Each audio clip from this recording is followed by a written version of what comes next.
All right. Good afternoon, everybody. Did you know it's Shark Week? It's like the best week in the world. We get to celebrate sharks, which I've been watching lots of videos and been looking for stuff around the house. I'm going to roll this intro a little bit longer because my guest is on with the great Bob Murphy. I believe there's going to be a redirect over to here. So if you're watching his stream, right now, then you're going to be directed over here or however that works. I wanted to talk with Jacob again because we didn't get to have the conversation I exactly wanted to have when he was on last. So we're going to try to respark that tonight. And I have some questions for him, and I'm sure maybe he'll have some questions for me or whatever. I thought the thumbnail was pretty good. I wanted to ride that line between gay and funny, and I think I kind of got it decent there. But where do we go? This is a question that I think a lot of us are asking ourselves as we kind of see the political world move forward and the culture war get hotter and hotter. And I largely remove myself from prescriptions when it comes to life and liberty and all that. I have ideas, I have things that I know that made my life better. I have certain things that I think maybe you could try and see kind of what works out for you, what doesn't. Um, I try to stay out of the should world because I know that once again my experience is going to be everybody else's experience. So, yeah, we'll get into it, and I'm sure it's going to be a very very fruitful show. I'll drag this out just a little bit longer until I see Jacob down there in the wings. But yeah, he was just talking to Bob Murphy, and they were kind of covering some of the libertarian debates more recently between, say, Andrew Wilson and Dave Smith, and then kind of like some of these Christian nationalists and conservative arguments against libertarianism, which I think are very, very interesting. So now my man down there is in the box below. Make sure you hit all the links below where you can find my guest, myself, everything I got going on, as well as the great Tiger Fitness supplements. So you can get yourself all jacked, juicy, and tan. Go to foxsonscoffee.com as well and use code Kyle at checkout to let Steve know that I sent you. And without further ado, let's get right into it.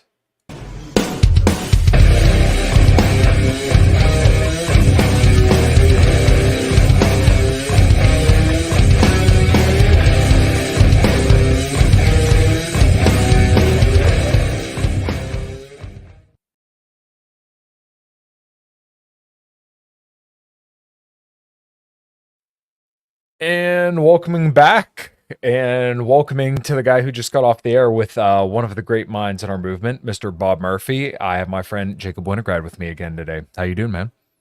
I'm good, man. Thanks for having me back on so we can continue our conversation and not be interrupted by Voldemort, he who shall not be named.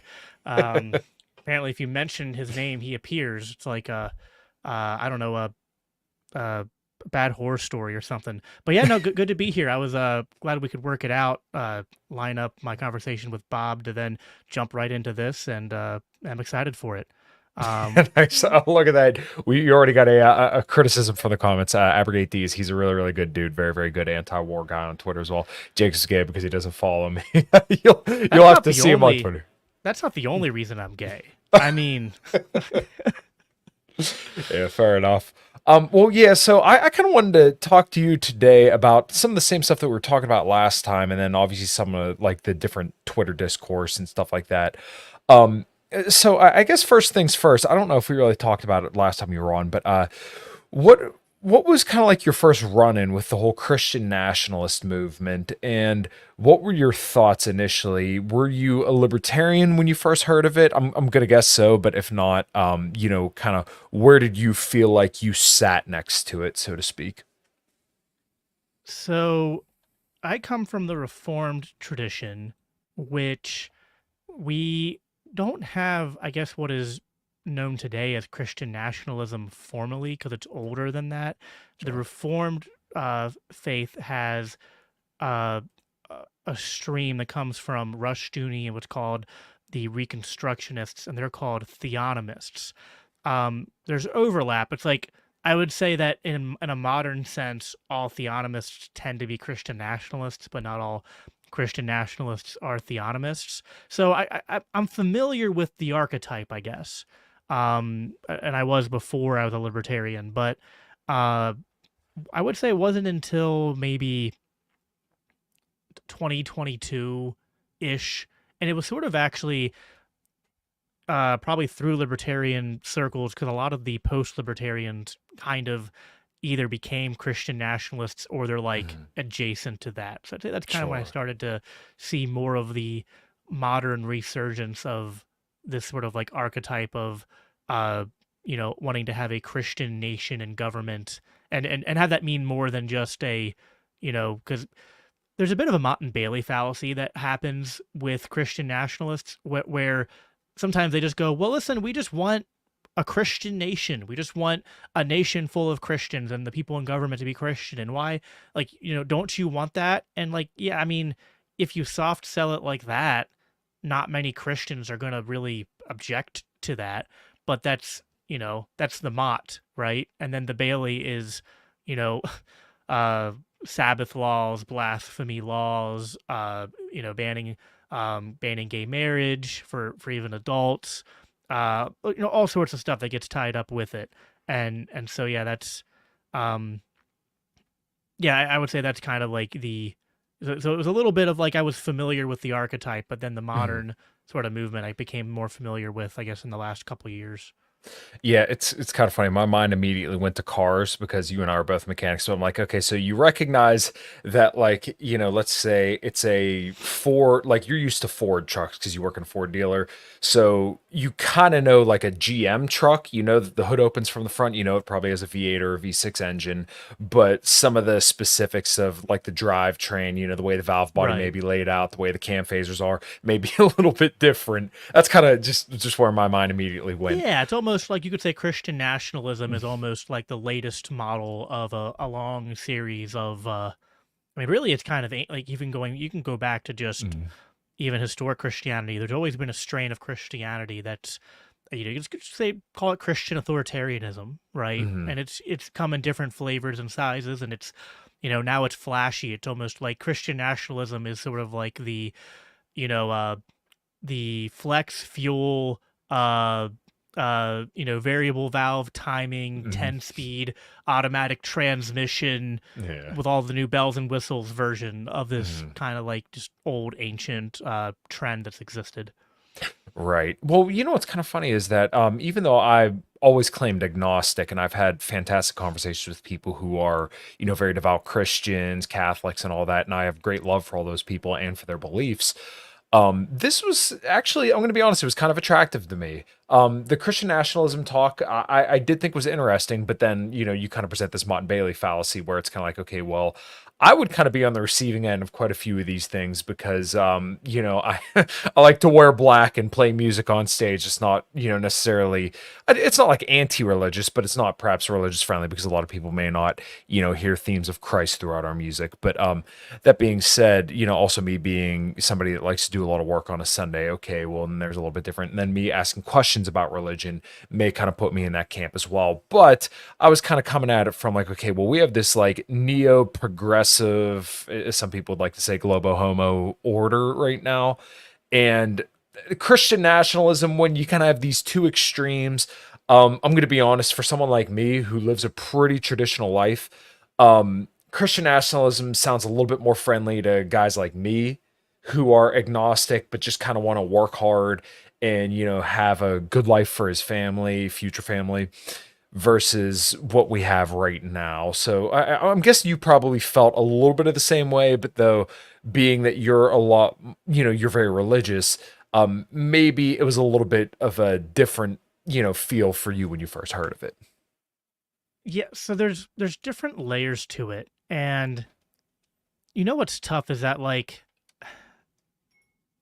I don't I this gets into, this is Mhm. a little bit deep, right? But it tracks, and you'll understand why. Yeah. I'm always struggling as a Christian, as an individual, even as a libertarian. Like, I want to be sort of the same in all settings. I don't Mhm. want to like be giving different answers or be acting differently if I'm in a different room or in a different crowd or a different podcast. Uh, I don't want to be different at work than I am at church. But then it's almost like you almost inevitably end up doing that. Mhm. And to some extent, when I first started encountering Christian nationalism and have continued to encounter it, it's always context dependent, and also kind of always like the way I'm addressing it is always in comparison to something, right? It's always compared to what. Sure. And so right, like so like Christian nationalism compared to, as you put it, the globo homo order, Yeah. right? Like yeah, like I mean, I guess you could probably go reductio ad absurdum here and Hmm. imagine the worst version of Christian nationalism and compare it to maybe the softest version of like a secular globalist society. And Hmm. maybe there would be in those weird reductios where I would go, okay, maybe I would prefer the secular option. Sure. But like besides sort of that abstract sort of thought analogy, I would tend to go that on the side of saying that even though I critique Christian nationalists and nationalism a lot, argue with them a lot, and uh, probably uh, like when people watch me on my podcast, they'll probably come away more often than not thinking that I'm in opposition to them.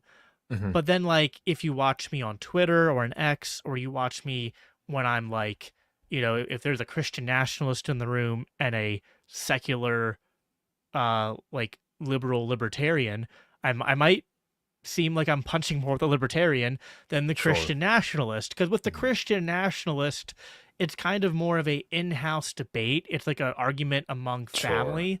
Whereas with the secular libertarian, it's like, you know what, like you call yourself a libertarian and we probably agree on certain distinctions of law and governance, Sure. but I kind of view you as more of my, not like in an enemy as a sense like I hate you and want harm upon you, but just like you're, well, it's like either you're my enemy or you're my target audience of like I'm trying to, spread the gospel and Mhm. convert people like you, but They're you're kind of you're on not the in. outside. Right, they're Yeah, not in your right. niche, so to Right. speak. So yeah, and that's kind of like, it's funny you mentioned that because like people may come away, if you just looked at my Twitter and saw the way I talk about right wingers, you may think that I'm like a left winger. But I've talked to Pete Quinones about this, and I'm like, look, I love hanging out with all my BoomerCon coworkers, and my my band who are mostly like Trump supporters. I have zero issues with that. When I critique them, it's more of like, well, this is what we're aspiring towards. And like even your own idols, specifically when it comes to like Trump and a lot of the populace right today, fall short of your own stated goals. So like I critique from within that perspective because like, look, this is the world that I've influence in.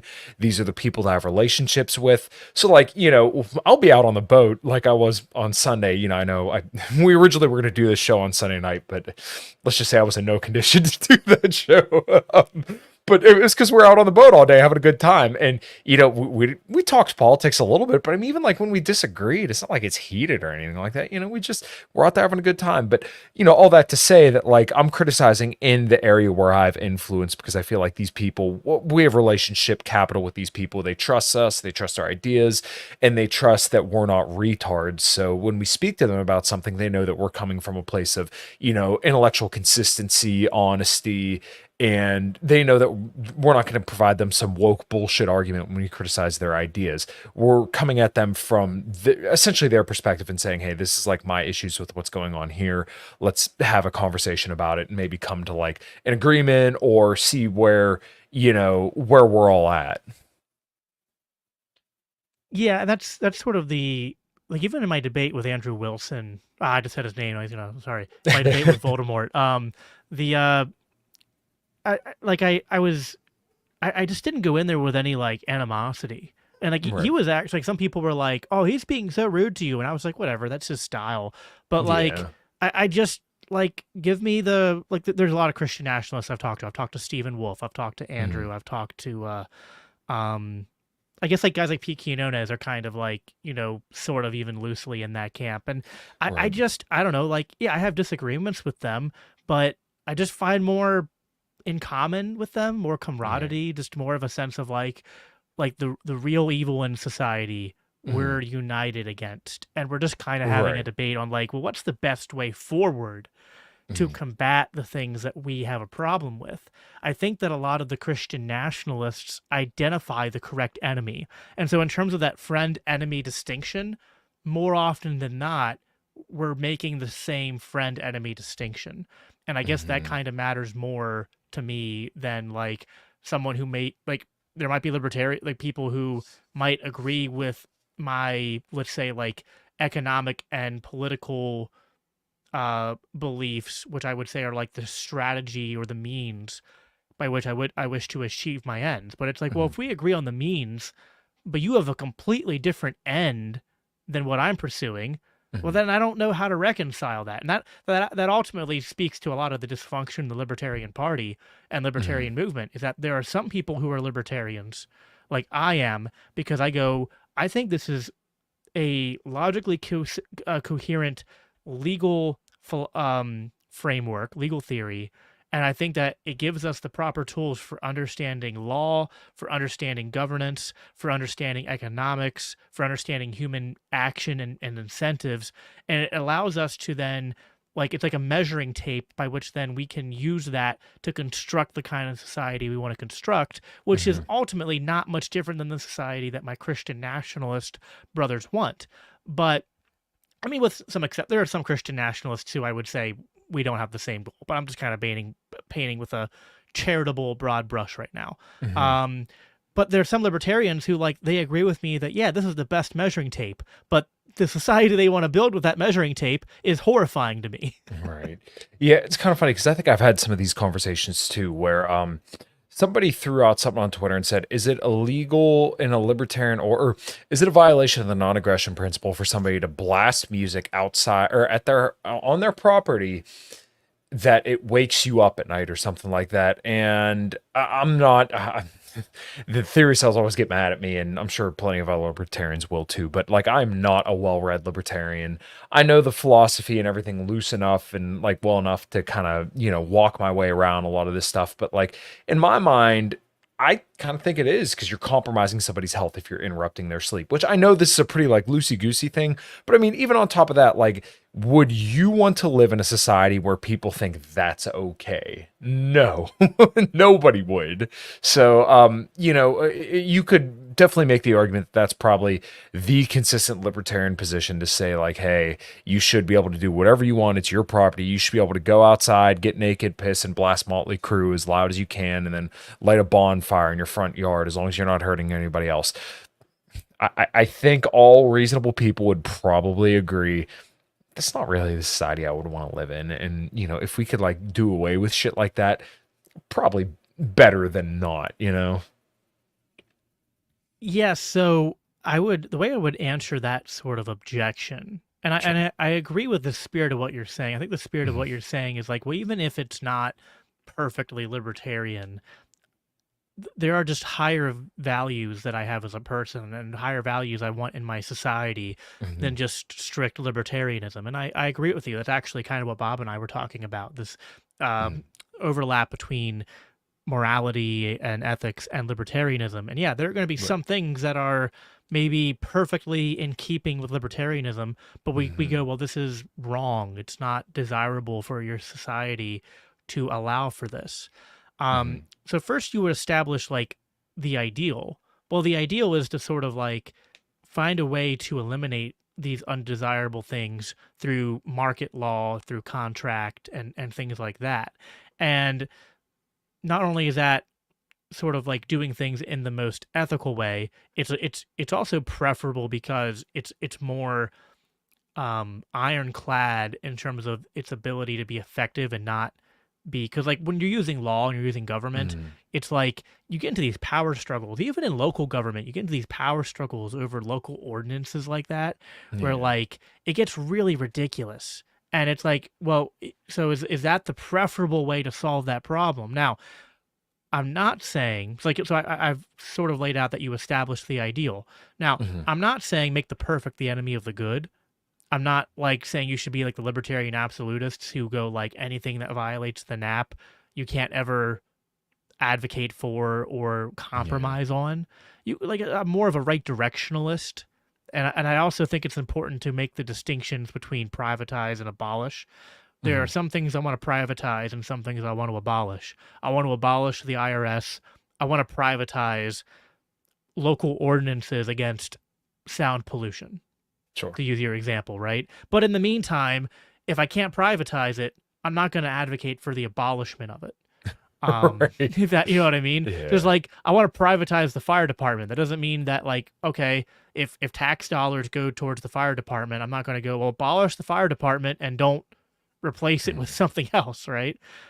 Same with like like I want to privatize the production of roads, but you don't want to create like an anarcho tyranny where you say the state can't do something, but then the state monopoly still exists, and so then no one's doing the service. I would say there are some services in society, some norms that are like they're necessary and good, Mhm. and I'm okay with the state doing those in the interim while like working long term to have those goods be provided by a more optimal source. Yeah, so this kind of reminds me of the whole argument in 2021, I want to say, when Ron DeSantis was banning vaccine passports in the state of Right. Florida.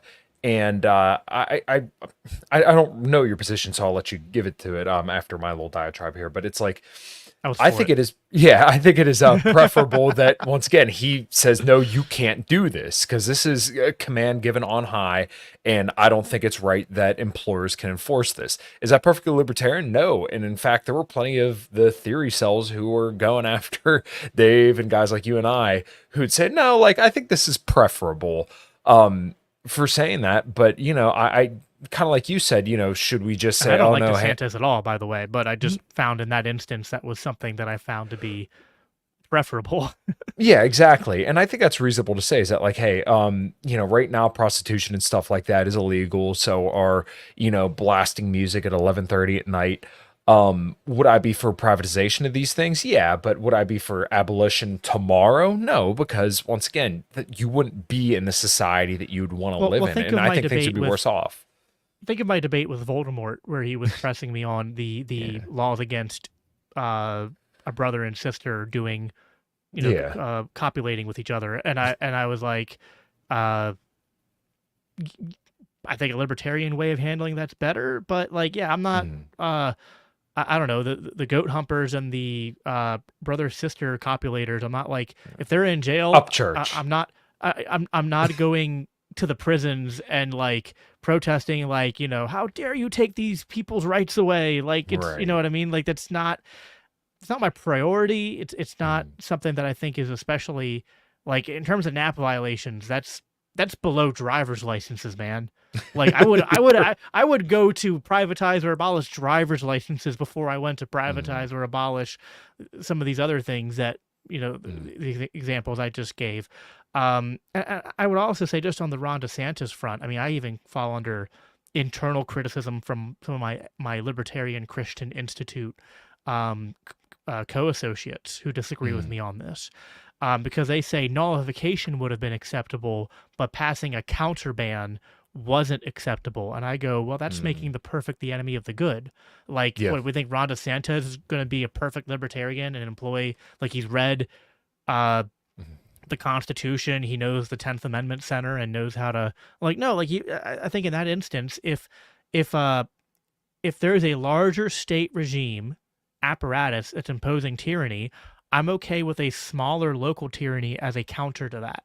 I Mhm. the worst, the least charitable interpretation of that is that a smaller gang that is still a gang and maybe still evil, but they're warring against the bigger gang, and the bigger gang is more evil, and so it's kind of like I don't care. You know what I mean? Like Mhm. I'm not getting morally outraged that the smaller gang is warring against the bigger gang and foiling the bigger gang's plot at that point. That doesn't mean I'm becoming infatuated with the smaller gang. Mhm. You know what I mean? It just means that They're just like useful in this context. right, it's almost Machiavellian in a sense, which Yeah. I don't know. A little bit of Machiavellianism goes a long way. Mm. Although it can go overboard very quickly. So No, you got to be yeah. careful. I mean, ends don't always justify the means, and I'm not Mm. saying that. I think it's just a case by case thing. Like I think too Yeah. many libertarians want this like perfect, like they just want to have a consistent answer across the board, and I just think I need to know the specifics of each situation and take it Mhm. case by case to know what I think the best solution is. Right. So, you know what? Maybe these comments tie in a little bit too. Abrogate these. As a secular libertarian, I love property rights, autonomy, sovereignty. My only overlap with Christian nationalists is basically the idea that you can't have a decent libertarian society absent morals. And then Conrail, oh, by the way, shout out Abrogate these for being a channel member. My biggest concern with Christian nationalists as a Christian is ecumenical freedom, hopefully I said that right, and liberty, whether a particular denomination would impose upon us flavors of the faith. And I think what he's getting at here, and Jacob, you could correct me if I'm wrong, is basically the idea that, and I think this is a little bit of a problem with the Christian nationalist stuff too, is once again, whose denomination? Because just from Yep. the outside looking in, and I've enjoyed having these conversations, but I'm far too ignorant to kind of know denomination by denomination. It almost is like you get down to the no true Scotsman fallacy, where you know the Orthodox Christians believe that theirs is the true one, and then you know the Catholics believe this, Lutherans believe that, and then you know you could even have you know maybe people of Jewish faith and all these other faiths. It's like, okay, well, which one is the legitimate one? And then how is that going to be, let's say, potentially undermined by something like dispensationalism, where, you know, you do strongly favor another group over your own people? Like, these are big kind of holes that I'm seeing here. Yeah. So I'm curious your thoughts, and then like if you would have any like potential solutions in that respect, or if you think, oh no, we scrap it from there.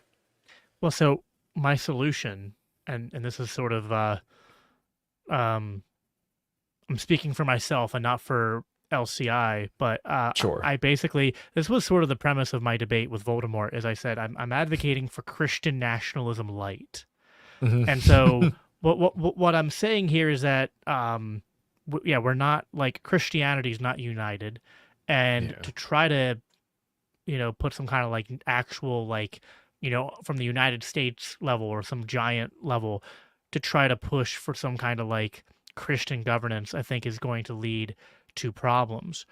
Rather, I think that libertarianism is sort of the solution not only to our societal political problems, but I think one of the libertarian lessons that the church needs to learn is to be more ecumenical and Mm. to understand that the church is not,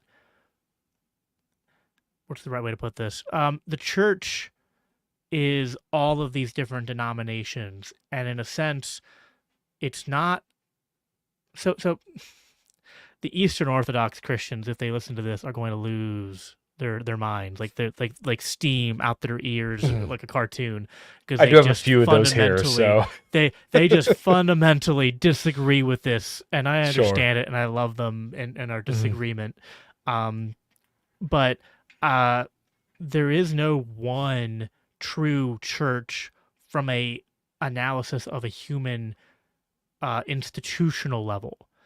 The one true church is the invisible body of believers, right? So I come from the reformed world, and we make a distinction between the visible and the invisible church. The invisible church, yes, there is only one true church, and that is the entire culmination of all the different believers Mhm. uh, who have been um, justified, who've been chosen and been sanctified by Christ and born again in Him, to become part of that one body that Christ is the head of.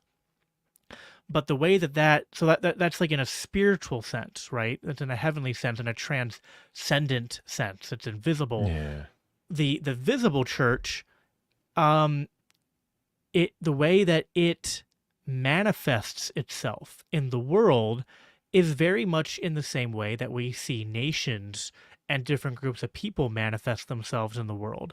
And so the way we should view the visible church is very much the way we view nations and distinct peoples in society. Like, the Eastern Orthodox is just one province of the visible church, just like the Mm. Catholics are one province of the visible church. And, my camp, the Reformed, are a province.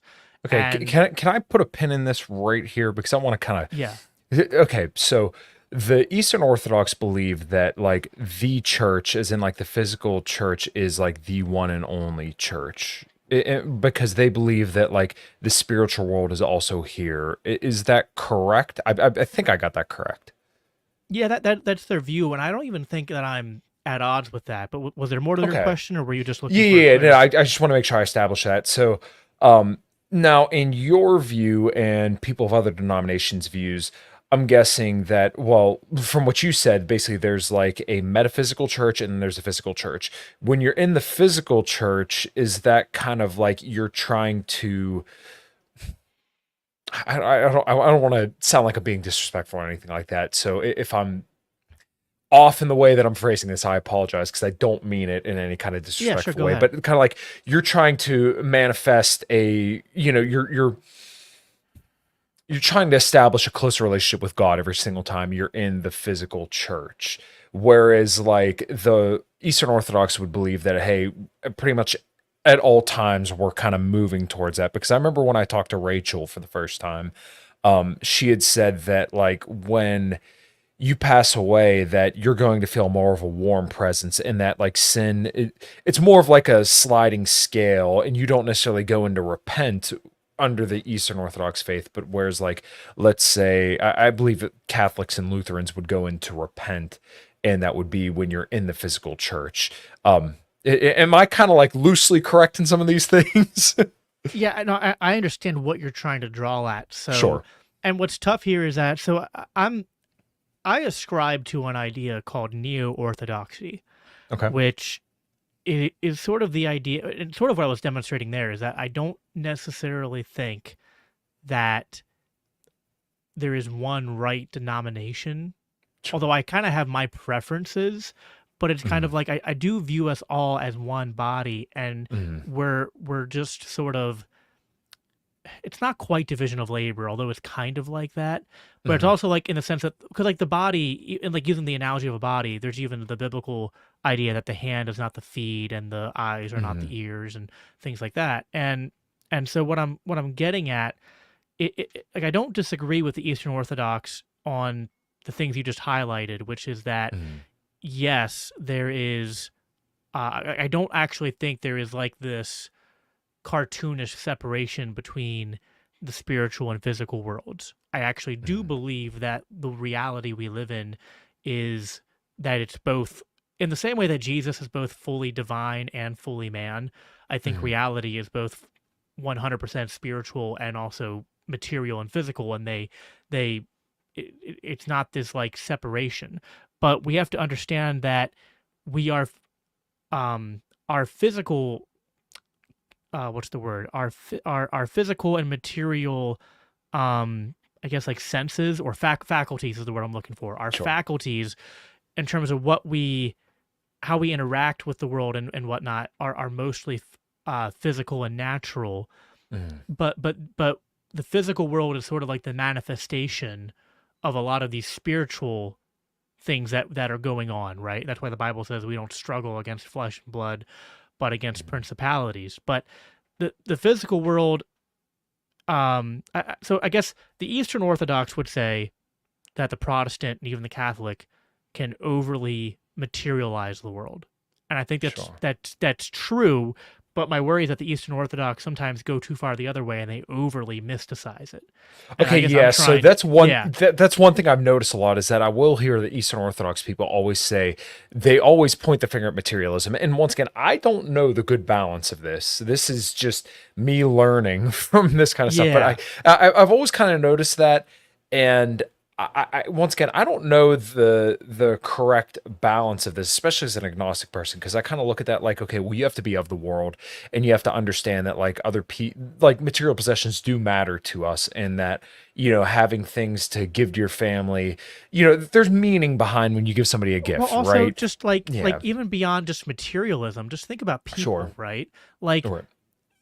um, we here in America have just distinct cultures, distinct, even like even like within ethnicities, there's just there's different distinct features that come Mhm. to play between say like white uh Caucasians of European descent versus maybe like you know Japanese people or Mhm. Russian people or Hispanic people. And it's not that any of these are like better or worse any more than men are better than women or women are better than men, but they're different, right? Sure. And so my worry is that Eastern Orthodox might sometimes undermine the differences in the physical world, not intentionally, but just like I agree we're a part of one spiritual body, but the way that's going to manifest in the physical world is going to have a diversification that is influenced by the physical diversity that exists, which also probably has some spiritual connotation to it too. Because I don't think just as the Godhead is 3 in 1, there's a diversification there, right? And the Eastern Orthodox define that diversification differently because they talk about the energies and the essences and whatnot, and that gets into whole like I don't want to invoke Jay Dyer to come in here and school me on the different distinctions of because I understand Eastern Orthodoxy enough for like communicated from a layman's perspective, but I'm sure a really scholarly Eastern Orthodox could come in here and like pick apart the way I'm saying it to some extent. But yeah, Jay's incredibly fluid and very, very intelligent. He's a good friend too.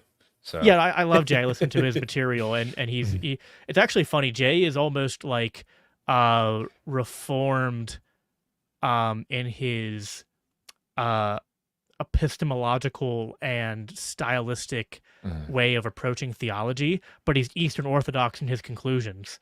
So like he's just like very very, very articulate and very, very insistent on like, being very precise with your theological distinctions, which I appreciate. I just focus more on the Reformed theological distinctions than the Eastern Orthodox ones, but I try to keep informed about all of the different denominations. But hopefully that kind of what I'm painting makes sense. That it's like, I'm not saying that the invisible church and visible church are like two different things that are just like, but rather it's like the invisible church is the real church, but it manifests itself in the physical world in a way that like it's not going to look the same in all cultures among all different people groups. It's going to manifest itself in ways that are going to look slightly different. And so that's why I say like it doesn't it kind of like if you look at the denominations, they are kind of tied to geography, not like 100%, but like the Eastern Orthodox have developed differently than the Catholics, and the American Protestants have developed differently than the Catholics, and the African churches are almost like they're kind of different than all of us. My dad was a Christian missionary who did work in Africa, and the African churches are very different. I mean, there's not even just because there's like the Ethiopian churches, but then there's also the in the developing world, like in Ghana and Nigeria and stuff like that. Their churches are very, very distinct and very, influenced by their culture. So I guess what I'm trying to remember the original context you were asking this in. I guess it was it's sort basically of like, kind of like how the church manifests and how each denomination would kind of like view the physical church. Yeah. And then in terms of relating it to Christian nationalism and like which one do you pick? And that's why I say, well, it has to be libertarian. Good job. I can't believe you remembered that. I'm sorry. But yeah, I got to give you thumbs up for that. I didn't even remember. But this is what I mean by Christian nationalism light, which is that, yeah, it should be a Christian nationalism, but it's going to be different types of nationalists, and it's going to be very decentralized and ideally kind of localized, right? Like it should be from the community and from the family and from the local church out, is the way I look at it. So I want there to be nations of people and governments who are Christian, but it's not going to be global and it can't be one denomination. And so it's kind of like, it's not just like, some people might think these are two problems, that there's a problem in terms of how to structure governments, and there's a problem in terms of the divisions in the church. But actually, I'm like, no, these are kind of like two outgrowths of the same problem. And I think that actually libertarianism is sort of the tool by which we effectively solve and reconcile both of these issues. Gotcha. So basically, it would be preferable that you have almost kind of like the decentralized revolution, except for different church communities with their own authorities that would be Christian nationalist, if you will. Let me read these super chats real quick, I do want to play my little super chat trigger. So By the way, Conrail sent Conrail doesn't follow me on Twitter, so I guess he's gay too, using using abrogate these abrogate measurement. Deez's logic. Yeah. So Conrail, thank you for the 1999. Nothing wrong with disagreement. It's how Christians ought to mature. I myself am more leaning towards Protestantism.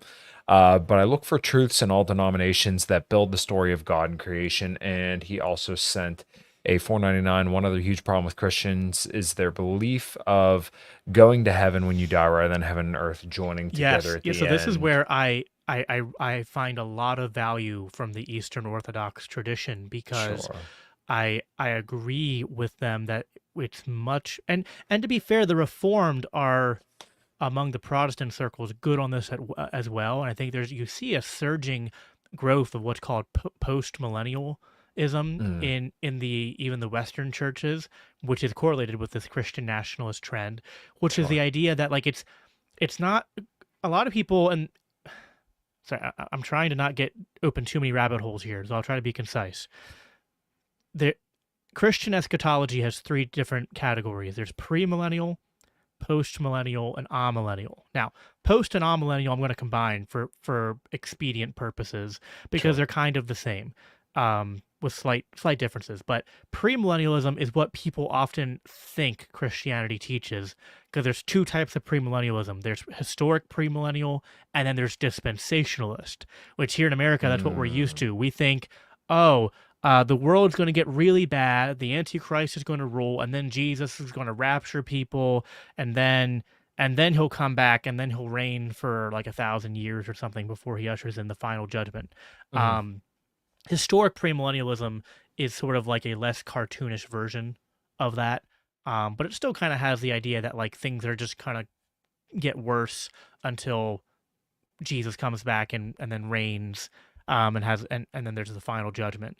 But for reasons which we probably don't have time to get into here, there are very sound biblical and historical, from like church tradition, to believe that this is inaccurate, and that actually what's going to happen is that there is going to be a growth and spread of Christianity, and that there's a passage in First Corinthians 15, if I'm remembering correctly, mhm, but I might have the chapter wrong, where it talks about how Jesus is going to conquer sin and reconcile the nations, bring all the nations uh, into repentance and obedience under God's kingdom, and then it says the last enemy to be defeated will be death.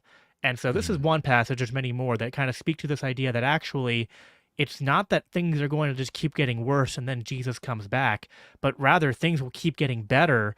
And then Jesus comes at the end of this sort of millennial age of Christianity, where the world has been effectively Christianized, and then Jesus mhm, comes and then brings an end to death, and that's sort of the final judgment there.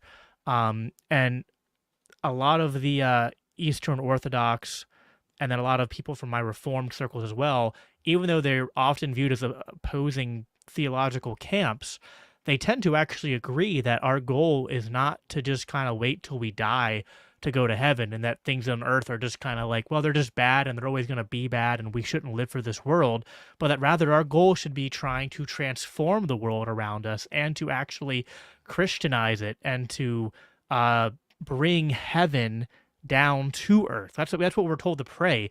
Uh, you know, um, the Lord's Prayer. Um, your kingdom come, your will be done on earth as it is in heaven.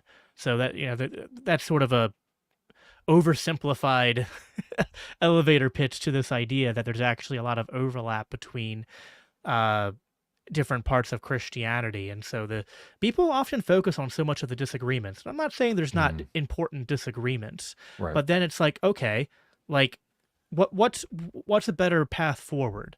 That we try to hash out all those disagreements before we move forward, or we Mhm, agree on the things we agree on, and then we just work on our different areas of the world and society and influence to Christianize the world, and just understand that we're all going to kind of do our own micro Christian nationalist kind of thing a little bit, mhm, uh, a little bit differently. But at the end of the day, we're all agreeing on the fundamentals. We agree on the Trinity. We agree on salvation through faith, in the death and resurrection of Jesus Christ. You know, we all affirm the Nicene Creed. Well, the Eastern Orthodox are going to say we don't, but that's a whole different thing. But anyway, I went a long ramble there. I don't know if you have any thoughts or questions on that. No, that's all right. It's always so confusing for me because, like I said, I'm learning this stuff as of recently. I literally have an Orthodox study Bible to my right, and then God's revelation to the human heart on my right as well. And like, I feel so bad because I should have already like read these books, but I haven't made it a priority yet. I look at a lot of this stuff, or well, you know what? I know where we go with this. I heard the argument the other day. I think it was Jeremy Kaufman had laid this out, and he kind of laid out the way that I felt. He said that he quoted Richard Dawkins in saying that if religion doesn't exist, then it's been a useful tool or something. It was something akin to that. And he considers himself an atheist. I consider myself an agnostic. But what would you say to people who would kind of maybe err along the ways of saying like, oh, I don't prescribe to religion, I don't believe in God, but I believe that the beliefs and the things laid out in the Bible are useful? So, the way I describe that strain of thought is that they are describing that the Bible contains phenomenological truth, that they don't think it contains literal truth, but that these sort of like metaphorical truths that like you act out, that they sort of produce outcomes and sort of like bring society into proper order. And so it's not like maybe truth in a, if you're coming from a materialist or naturalist mindset, like it's not like a scientific truth, like it's not a testable, falsifiable truth, but it's like a phenomenological truth in the sense that like it's true in the sense that it when you act it out, it's generative and ordering in its effect. So I can appreciate that. That's very much like what people like Jordan Peterson have argued for. You know, I feel like I need to go like do some kind of like rest in peace to Jordan Peterson and his career at this point. But he wasn't always he I don't know, man. Like he'll always live on in my memory as his 2017 to 2019 self. Yeah, well, you know what? And I really admired him there too. But what I think people haven't been able to separate, and I think you and I separate this, it's like you gotta separate what he was and his legacy and appreciate him for that, but then criticize him where he's at now, which just I can't stand that people can't seem to just say like, hey, he served his purpose. I don't like what he's doing now, but like he opened a lot of doors for a lot of people that I think were generally good. And I still value when he focuses on his lane. I still value his work, but he just goes so far out of his lane now. Just when he's not eating dinner with Netanyahu. Oh God, yeah. Oh, and I don't know if you saw just him and Michaela today on Twitter with Candace. It was just a crap show. But but yeah, I do my best to make that separation, and I agree with you there. But yeah, in terms of your original question, I guess all I would say to that is why?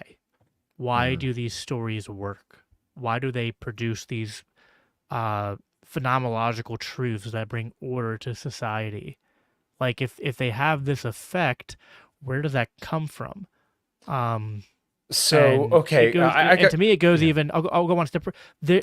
I think it's very hard to comprehend how the human mind would produce the narrative of the Bible, because the Bible is not even just one narrative. Like it's not like the Quran where it's kind of like one narrative. It's not like it.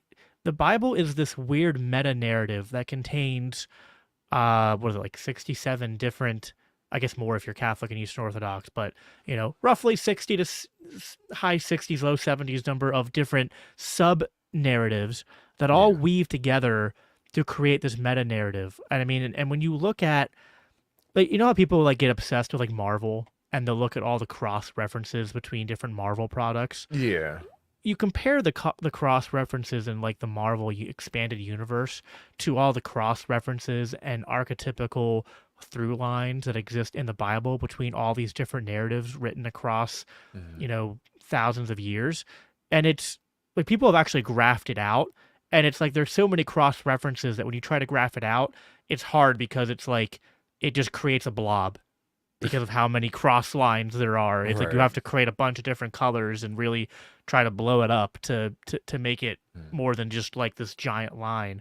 I just think that it's hard to comprehend that a human mind created this alone. Like obviously the Okay. humans Yeah. wrote it, but I think Right. that there has to be some driving spirit that drove all these small sub narratives Mm. into this giant meta narrative that's transformed society and that continues to produce these ordering effects in society. Hmm. So I guess my follow-up to that would be, why couldn't it be that people observe phenomena throughout decades and centuries and then figure kind of built from there? And once again, I'm not saying that this is the case. I'm saying, why couldn't it be the case that, let's say cultures and civilizations had kind of built these stories and then found out over time, okay, well, this works, this didn't, and they removed the parts that didn't work, but kept the parts that did, which I know that's pretty elaborate and convenient from, let's say an outsider's perspective, but I'm kind of curious why. Okay, so like I said, basically they just established a precedent and then said, okay, well, we're going to keep this passage because this is useful. And they just observed this over decades and centuries. And, what was good stayed and what was bad didn't. I don't think that would change the underlying question I asked, which is why is Okay. it useful? Hmm. Like, yeah, maybe because, yeah, I mean, listen, in the development of these traditions, there were other stories that then got like examined and they went, no, this isn't inspired. These stories just don't have the same weight and inspiration that these other stories do. And that's sort of the process of the canonization of scripture, which, Hmm. regardless of what like the Da Vinci Code and other atheists will tell you, it wasn't just some council of people that got together and just decided arbitrarily to pick some books at random and say these are canon and these ones aren't. No, it was a process that then the council basically at the end of this ongoing process said, like, here's what kind of what you described. They said these are what we can affirm. These came from the apostles. These came from the tradition of Moses and the prophets, and these are the ones that these letters that the epistles wrote. And like they observed this process and then basically just put like the stamp of like these are the ones that they've to use a Jordan Peterson description, they were the ones that rose to the top of the hierarchy. So Hmm. like I don't like the process you just laid out. Why couldn't it have happened this way? Well, no, it kind of did happen this way. But Hmm. then it's like, well, but what about those stories caused them to rise to the top of these hierarchies? Like they still they have these truths. So you can explain the process of how humans discovered these stories are useful, but it doesn't Hmm. explain why they're useful or like where do they gain uh their truth from and power from, like what makes them true. I guess is also you have to also ask yourself like to maybe flip the question a bit, why are you convinced that all that exists in reality is just that which can be explained through naturalist, materialist, scientific means?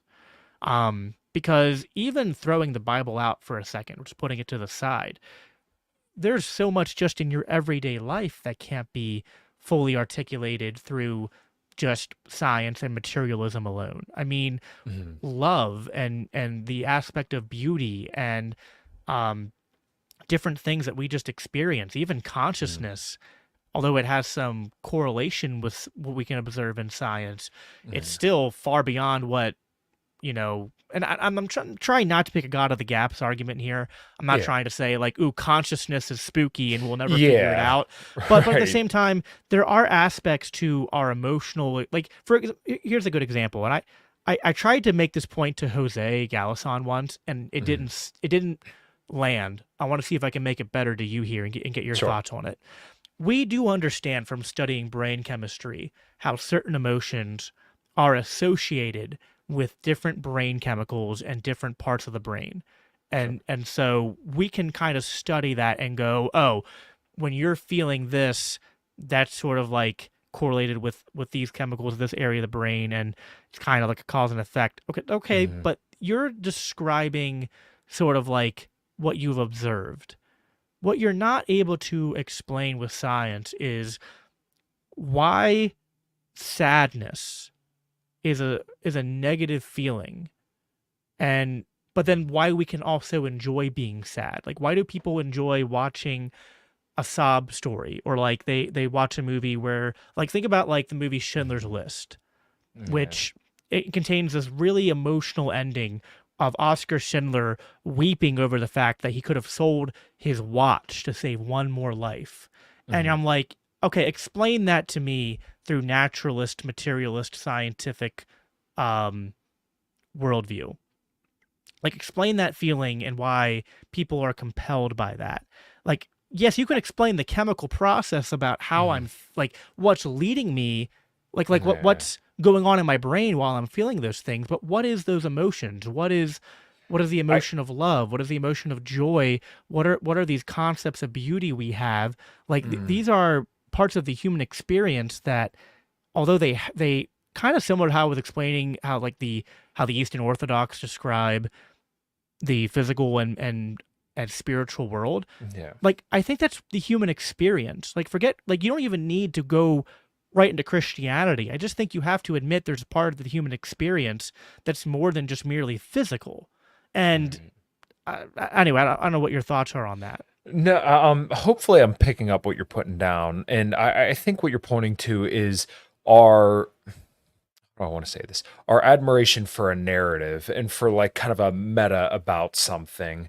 And I think it's a fair retort because there is something kind of like you were saying earlier, like phenomenologically true about stuff like that. Like we do have these narratives that we all almost embody to a degree, right? Like I'm pretty sure just about every single guy out there probably has a certain narrative in their mind about how their life went in a great struggle that they overcame, or about somewhere that they were in their life and they overcame it. And I'm not saying that women don't have this, but like I'm just speaking for guys right now at this point because this is obviously what I can relate to the most. But like I think that we kind of have that narrative built into us to some respect. Now I do you have anything to say to that? Because I got one thing that I want to follow up with. Well, so I think it's partly that, and I think it's Okay. also just partly that you also just can't through science explain why, or it's almost like a category error. And I Sure. just think that you can explain the chemical process of what's going on in my brain when I Mhm. feel joy, but you can't use science to really explain joy other than just kind of like vague, like, oh, it's a good feeling, Right. right? But like, what is like that's about the best you can do. Like, you can say joy is when you have these chemicals going off in this parts of your brain, but like Sure. that doesn't actually communicate what the feeling of joy is like to somebody, right? Yeah. So that's kind of what I'm getting at. And then also just the even abstract concepts like good and evil, I think are hard to justify on a materialist world. And maybe I would agree. some people say, well, some people try to claim that, well, there is no objective morality, and I'm like, okay, but that's not how you act. You generally people act as if there is like no murder is wrong, rape is wrong, Right. abusing kids is wrong, right? Like, and you just know it's wrong. It's not just a preference, right? Like, it's not just moral relativism and just like, oh well, this isn't evolutionarily preferable. Like, the argument I Mhm. often make is like, listen, um, in libertarian circles, we make jokes about how you can use wood chippers for more than just chipping wood, right? Um, but like, why wouldn't the reaction just be that, oh, well, listen, it's not evolutionarily preferable for developed mammals to do things with lesser developed mammals, but we should just stop them. And then, like, like, why would we need to unalive them through wood chippers, Mhm. right? Like, why can't we just tell them to stop doing that and tell them to go elsewhere? Or even if they're doing it, like, maybe it's not preferable, but if only a few people are doing it, then like why would we get emotionally triggered by that, right? Like, why would we have this instinctual reaction to be like, no, actually, this person deserves to be uh, processed into mulch, right? Um, so Yeah. anyway, that just a few thoughts there. Yeah. I know you were on a little bit of a time crunch. I have a few things I want to bring up, but I Yeah, I got think like we 10 should sit. minutes. You sure? Yeah. Okay. Yeah. I just, like I said, I want to be respectful of your time because I know you've been doing a little bit of a marathon. Um, I guess one little pushback that I had that I want to bring up and kind of get your thoughts on, would be it's interesting that when they've surveyed blind people and asked them for like dimensions of what they would find beautiful, they actually answer the exact same way that people who can see would. So like they ask what like the perfect hip to waist ratio is, and actually blind men prefer the same exact hip to waist ratio that men who can see do. And then also when we talk about like women, when they smell shirts of men that are like physically more attractive, then they actually will admit that like, hey, the shirt of the guy who's more attractive versus the guy that's like with objective markers of what they consider attractive, like when they compare the smells of the shirts to women, which I know this sounds crazy, the women actually tend to find like the guy who's more symmetrical, they like the smell of his shirt more than the guy who's less symmetrical. So I'm not saying that this, completely throws religion out the window, but I guess the pushback would be that, like, okay, well, maybe some of these things that we can't currently explain can be explained, and we just don't know it yet. Which, like, once again, this is it's Well, almost like even a there, I think, fallacy. Sure. well, I think there, I think that's the same argument you made about the how we discovered what stories were Sure. had explanatory power and truth. It's like you might be able Okay. to, yeah, demonstrate that people come even without sight come to the same conclusion as to what's desirable. Mhm. But I think that now on that level, I would say that the evolutionary the evolutionary processes might be sufficient to explain just something as simple as like, because that's kind of speaking to like just aspects of natural development and whatnot. Sure. So that might be sufficient for something like that. Mhm. I think it would be more interesting to see, like the experiment to run would be on like someone who has a brain injury or who's like actually diagnosed as like sociopathic, and to see if they come to the same answers of morality. Because I would tend to think Mm. that they probably wouldn't, because they would probably just tend to say like, well, I'll just, you know, what is morality? I'll just do whatever's good for me as long as I can get away with it, All right. right? I And think. you might be able to Yeah. explain the, and maybe they'd even be able to come to the answers of go, well, I don't think morality is real, but I'm going to act out these moral codes because like it's bad for me not to. But then I think that just Mhm. leads to what I said earlier, which is like, but that's not how, like, when our brains are working correctly, we don't just act out, oh well, I'm gonna not do these things just because it's not preferable. Mhm. We all generally act on a moral intuition. And I think it's hard to just explain that through evolution alone. Not just the presence of it, Sure. but the the weight of that moral intuition. C.S. Lewis makes this argument in Mere Mhm. Christianity, the sort of case for God from natural law. Hmm. It's sort of the argument that I'm employing here, which I tend to think is the most uh, convincing one, I Sure. suppose. So I guess the other place I'd want to go with that would be. Oh, I was right on the tip of my tongue. I can't believe that just slipped my mind. Okay, that we're basically in your argument there, where you're saying that we have this deep moral intuition. Do you think that could be chalked up to our culture here? Because, and once again, I'm not saying that other cultures don't have the same kind of traditions and morals. I'm just saying, do you think that we're maybe taking culture for granted? Well, the argument that C.S. Lewis makes is actually that all these different cultures actually have the same foundational agreement on these moralities, and the only Mm, differences that exist are, do these moralities extend beyond in group, right? So okay. like even in the worst societies, there tends to be like, okay, well maybe murder is just wrong for the males of our race, and they just kind of otherize and dehumanize other groups, but they still have the same moral intuitions for their in group. Hmm. Um, and but even then, it tends to be the exception and not the rule that, like, even even the societies people go back and paint as being evil and heavily like male dominated and subjugating women, they tended to um there tends to be a lot of exaggeration and hyperbole there, Right. and revisionist history, and even where it wasn't perfect. 'Cause I'm not saying there weren't injustices, even like here in our own country, towards Black Americans with slavery and things like Mhm. that. That obviously existed. But the only way that they were able to reconcile that was they typically had to declassify them as being human, Mhm. or at being as the same level, because they still had that basic recognition of like, oh well, if anyone who's Right. part of what I classify as human, Mhm. this universal moral ethic exists and has to apply for.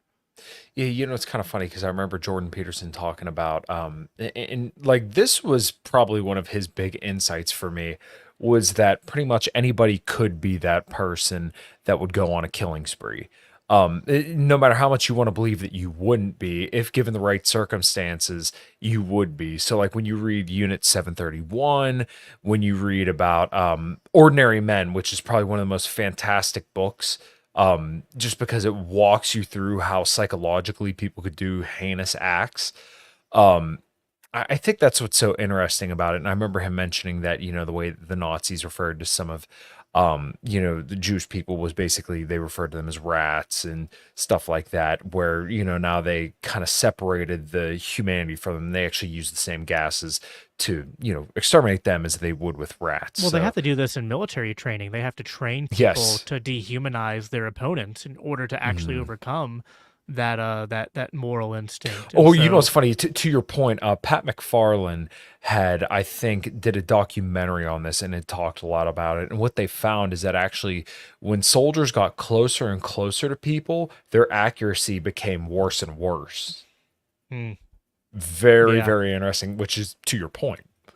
yeah, and I just think it's not like any one of these arguments is proof for the existence of God. I was Right. talking to a friend about this the other day, and yeah, like there's definitely a difference between faith and knowledge, because faith is more Mhm. of it's less of a I know this is true. It's more of a I recognize that there is a pattern here that Mhm. I'm going to place my hope in and act upon the conviction and a belief that it's true, even though I can't prove it beyond the shadow of a doubt. Mhm. Um, but I would say that then what makes that compelling is not just the arguments for, well, we have moral intuitions and there's parts of the human experience that seem to be not explainable through naturalism alone, but then also that these stories and these teachings and whatnot just have these phenomenological truths that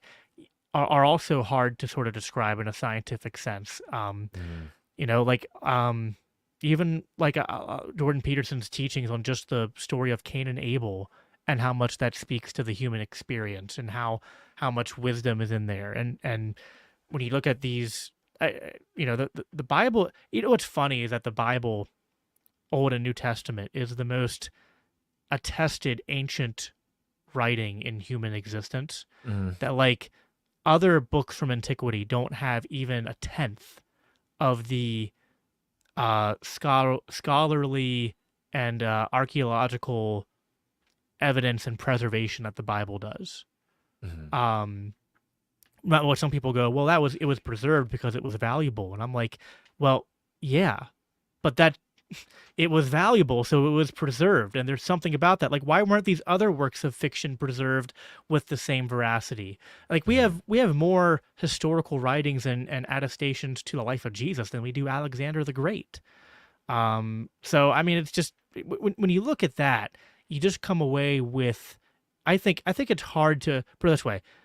I can't argue someone into Christianity, but I Mhm. think it's easy to argue someone out of living a life in terms of just accepting that all that exists is what is material.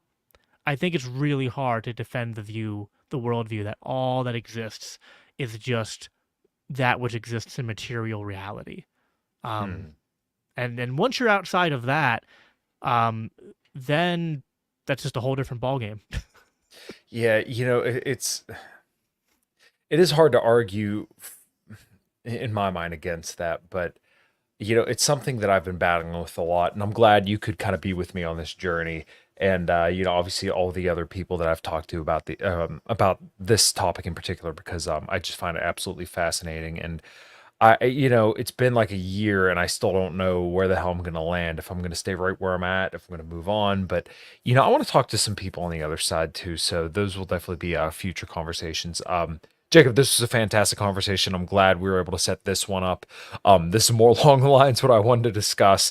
But once again, everybody, feel free to go back and watch the last show that Andrew came in on. I still think there's probably some stuff that you guys might enjoy. But like I said, this is a little bit more of my pace, my kind of conversation that I want to have. So go ahead, give your plugs, and we'll close her out. Yeah, well, you can find me on Twitter at Biblical Anarchy, biblicalanarchypodcast.com, or search for Biblical Anarchy on YouTube, Spotify, Apple. You'll be able to find me all those different ways. I might be taking a break here in a few weeks when my wife gives birth, but other than that, I produce content pretty regularly. And yeah, I appreciate you having me on, man. I think, listen, there's a lot of people in our age group in our society who are exploring these questions right now, because at the very least, I think what you're going through, you'd have to at least agree that there's something at least not immediately satisfying with just the the atheistic sort of all that exists is what's in front of us worldview that's been sold. I think there's people who are searching for something deeper, and all I can say is that I can't prove Jesus rose from the dead. I can't prove that God is real, but I can show you the effects that it's had on my life to commit Hmm. my life to the gospel message and to following after Jesus' example of picking up my cross and following after him.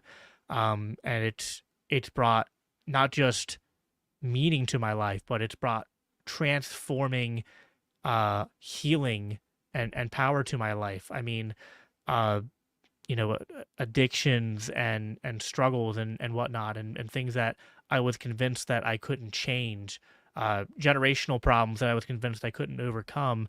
Um, I know people, and I think you know too, people who've even struggled with gender identity and things like that, Hmm. who, through a commitment to Jesus Christ, they they were able to find freedom and have that transferring power work in their lives. So, just encourage you to keep exploring, man. I think that God reveals himself to anyone who faithfully is seeking and pursuing. And yeah, happy to have the conversation.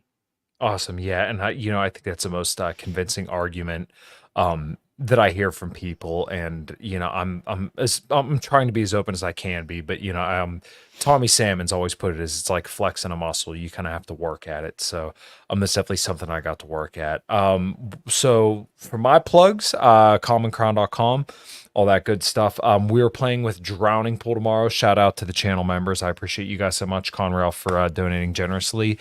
And I'll probably have another podcast on Sunday, but other than that, I think that's it for this week. So, Jacob, thank you so much for hanging out tonight. There will definitely be future conversations with you and plenty of other people in the future. And if you don't got anything else, we'll call her an end there. That sounds good, man. Thanks for having me. Awesome, of course. All right, everybody, thank you so much for listening. Until next time, take care.